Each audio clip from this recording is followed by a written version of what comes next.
Assalamualaikum teman-teman, jumpa lagi di video kali ini saya mau ngobrolin soal ide usaha pempek. Nah kebetulan teman saya minggu lalu juga baru mulai buka usaha pempek ini karena dia habis kena PHK di tempat kerjanya karena corona. Dan yap, hasilnya adalah usaha pempeknya gagal. Oke, seperti biasa saya nggak mau bilang sepi karena baru buka atau sepi karena rasanya yang nggak enak atau yang lainnya dulu, tapi saya mau bahas konsep dasarnya si pempek ini.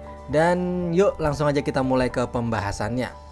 Teman-teman, kita semua tahu bahwa usaha nasi goreng itu satu tipe dengan usaha mie goreng, bakso, mie ayam, bubur ayam, sate, ketoprak, dan pecel lele, yaitu yang konsep dan tipenya adalah makanan orang lapar.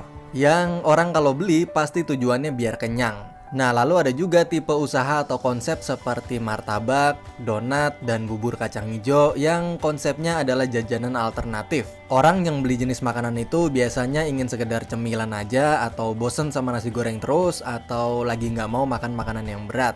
Nah, lalu sekarang kalau saya tanya, pempek itu tipe atau konsepnya sama seperti makanan yang mana?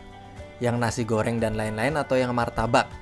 Nah, mungkin sebagian dari kalian akan menjawab pempek itu seperti martabak, yaitu tipe jajanan, tipe makanan alternatif, atau tipe makanan ringan.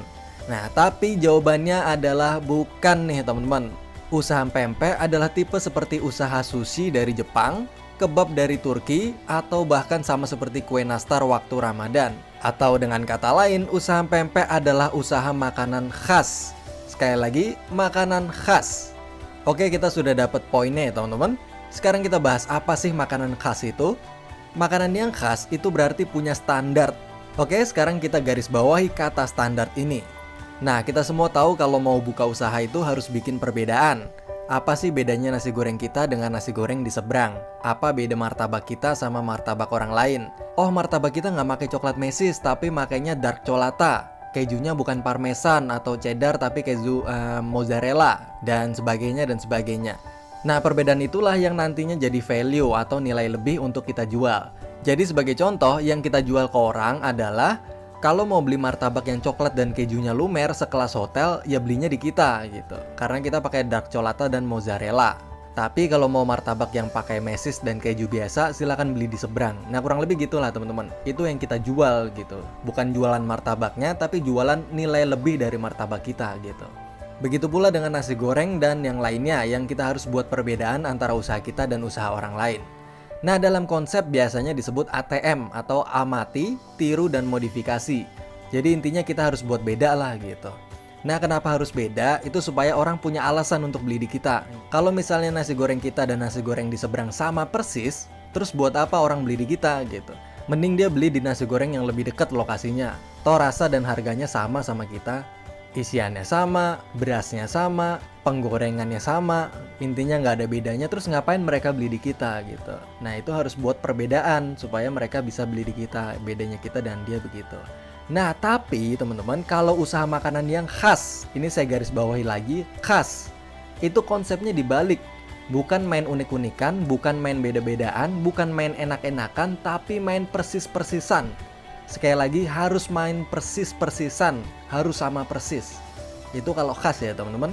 Nah, kalau usaha yang lain semakin berbeda dari standarnya, maka semakin unik dan laris. Misalnya standar nasi goreng itu kan berasnya beras biasa kan, terus telurnya sekian nih. Nah, ini kita pakai misalnya beras Arab, terus kita bikin nasi goreng kebuli misalnya.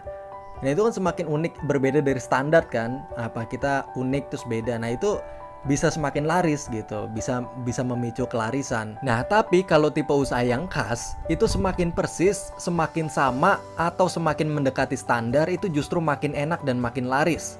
Justru kalau semakin berbeda dan semakin unik itu malah nggak laku teman-teman. Nah, kenapa bisa begitu? Sekarang kita lihat psikologi pembelinya. Orang yang mau beli pempek itu adalah orang yang tahu rasa asli dari pempek khas Palembang.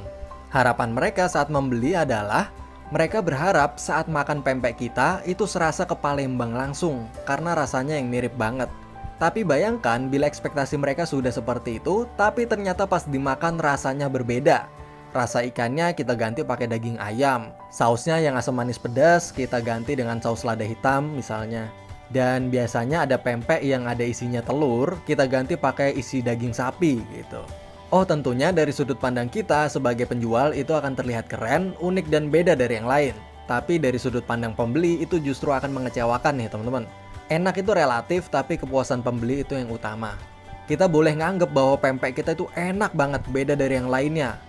Yang biasanya yang lain itu isinya telur, kita pempeknya kita ganti isi daging. Kuahnya kita ganti kuah saus lada hitam, bukan saus asam pedas gitu kan. Nah tapi pertanyaannya apakah itu yang pembeli inginkan? Jawabannya tidak. Sekali lagi, enak itu relatif, tapi yang pembeli mau saat membeli pempek kita adalah rasanya sama persis dengan pempek di Palembang. Kalau pembeli itu adalah seorang perantau, maka dia ingin makanan itu sama persis dengan yang ada di kampung halamannya. Itu yang pembeli inginkan teman-teman, yang ada di Palembang sama persis. Nah itulah kenapa pempek disebut dengan makanan khas, yaitu pempek khas Palembang. Makanan yang khas itu berarti harus sama persis dengan rasa aslinya, yaitu rasa yang ada di tempat aslinya atau kampung halamannya. Sama seperti sushi yang harus persis dengan sushi di Jepang, kebab di Turki, dan lain sebagainya. Nah, waktu teman saya buka usaha pempek itu, dan waktu saya coba, dan rasanya kok nggak ada ikannya gitu. Terus saya tanya, kok nggak ada ikannya sih? Gitu. Nah, jawaban dia adalah harga ikan mahal, jadi nggak makai ikan. Tapi pakainya ebi dan campuran ayam. Dan saya pun terdiam dan dalam hati saya pengen bilang kalau tolong. Tapi saya nggak bilang itu ke dia, tapi saya bilang ke dia bahwa lebih baik ganti usahanya. Yap, ganti usaha yang salah konsep di awal itu lebih baik daripada terus bertahan dengan ego kita. Karena kalau terus dipertahankan, yang ada budget kita akan habis terus-menerus. Dan yap, segini dulu pembahasan ide usaha kita kali ini tentang ide usaha pempek. Semoga kalian semua bisa nangkep, semoga bermanfaat bagi bapak ibu yang ingin buka usaha pempek juga. Oh ya, tulis di kolom komentar ya teman-teman, kalian rencananya mau buka usaha apa. Nanti kita bahas kupas tuntas di video berikutnya.